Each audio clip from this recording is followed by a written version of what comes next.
Hi everyone, my name is Matt. I'm one of the leaders at City Church Manchester. And each morning we've been sharing something from our devotions as an encouragement to you. And I'm going to be reading to you Psalm 8 and sharing a couple of thoughts about it. So this is Psalm 8. To the choir master, according to the Gittith, a Psalm of David. O Lord, our Lord, how majestic is your name in all the earth. You have set your glory above the heavens. Out of the mouth of babies and infants you have established strength because of your foes, to still the enemy and the avenger. When I look at your heavens, the work of your fingers, the moon and the stars which you have set in place, what is man that you are mindful of him, and the son of man that you care for him? You have made him a little lower than the heavenly beings, and crowned him with glory and honour. You have given him dominion over the works of your hands. You have put all things under his feet, all sheep and oxen, and also beasts of the field, the birds of the heavens and the fish of the sea, whatever passes along the paths of the seas. O Lord, our Lord, how majestic is your name in all the earth. There are a few times in our lives, key moments that happen, births, perhaps even weddings, but certainly deaths, that suddenly remind us of what really, really matters in life. You know, on every day, we're surrounded by all sorts of distractions, all sorts of things clamoring for our attention, demanding that we do something or not do something, or invest in this or invest in that. And then those moments come along, very rarely, but they come along. And everything else goes silent. All of those voices go quiet. And we get to appreciate what really matters. It's almost as if we have an ice bucket to the heart, and we see things for a moment clearly. We get a sense of perspective. And that's what this psalm is all about. David has this moment, this sense of perspective where he looks around at all creation, looks at the amazingness of everything that roams the world, all of the variety of life, all of the most spectacular things that we see in every continent surrounding us.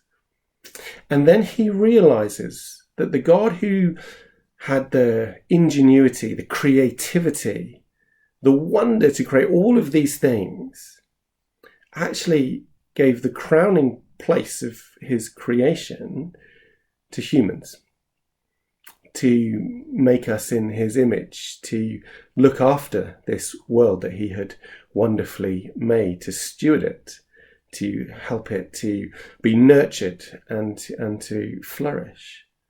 And David's taken with this amazement of, in the context of all of the amazing things this world has to offer, actually God's crowning glory is the fact that he made me and he made you. Not because there's anything inherently wonderful in ourselves, but because in God's great design, we reflect and image what he is like.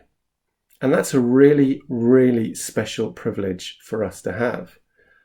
It's one of those times now, isn't it, with everything going on, where we have, in some sense, clearer perspective than we've perhaps had for many years or even our whole life, where we're surrounded by death, and so we feel the preciousness of life.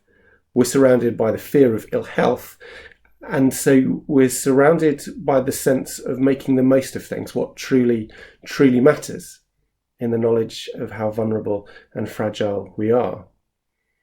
And this sense of awe that David has, I think, is something that we probably need to capture today. It's an invitation for us to stop, to pause, to look at creation and enjoy it and give thanks to God for it, but also to recognize the privilege that we have to be made by a creator who loves us, who sees us as his crown of creation. And I guess that leads us to a little bit of a shock when we consider how much we dismiss him, or don't consider him, or don't acknowledge him at all, or even relate to him, given the fact that he really wants to relate to us.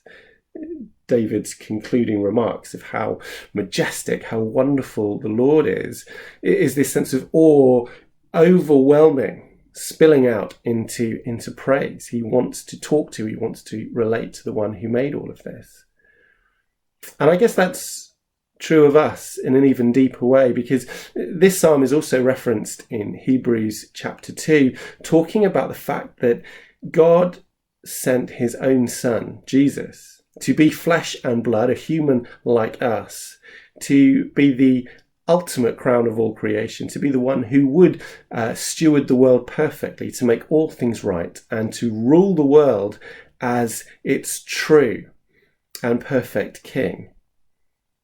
And if we pause and stop a moment and consider that actually there is one who sits at the right-hand side of the Father in heaven, who is a living, breathing human, with blood coursing around his veins and arteries, who understands what it's like to be us, and he represents us there in the control room of heaven itself. That's the privilege of what it means to be human. That's the privilege of what it means to have Jesus as our King.